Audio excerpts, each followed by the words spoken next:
Hello दोस्तों, मैं आपका भाई कृष्णा। दोस्तों, मैं बात करने वाला हूँ खेसारी लाल यादव के बारे में। तो खेसारी लाल यादव के बारे में मैं बता दूँ, हरमोनिया सॉन्ग के बाद बहुत फाड़ू सॉन्ग आ रहा है। तो आज रिलीज हो चुका है। तो आप लोग नहीं सुने हैं तो बने रहे हमारे वीडियो के लास्ट तक, उसके बारे में बहुत कुछ आपको बताने वाला हूँ। तो उससे पहले अगर आप हमारे चैनल पर नए हैं तो प्लीज़ चैनल को सब्सक्राइब कर लें, वीडियो को लाइक करें। तो मैं बता दूँ, खेसारी लाल यादव का सॉन्ग आज के दिन बहुत ज़बरदस्त सॉन्ग रिलीज हुआ है, जिस सॉन्ग को लिखे हैं कृष्णा बेदर्दी, जिस सॉन्ग का नाम है गजब डोले। तो खेसारी लाल यादव का ये सॉन्ग आज रिलीज हो चुका है, गजब डोले।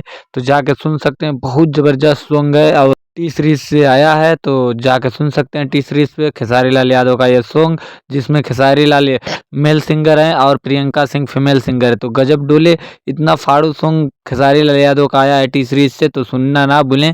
जाइए टी सीरीज पे खेसारी लाल यादव का गाना सुने, बहुत जबरदस्त सॉन्ग है। सुनने के बाद मज़ा आएगा। इस सॉन्ग को लिखे हैं कृष्णा बेदर्जी, जो कि बहुत गजब तरीके से इस सॉन्ग को सुनने में भी मज़ा आ रहा है। ये सॉन्ग आते ही एक दिन में 3 मिलियन कंप्लीट हो चुका है। तो जाके सुन सकते हैं, बने रहे हमारे वीडियो के लास्ट तक। उसके लिए धन्यवाद। तो हमारे चैनल को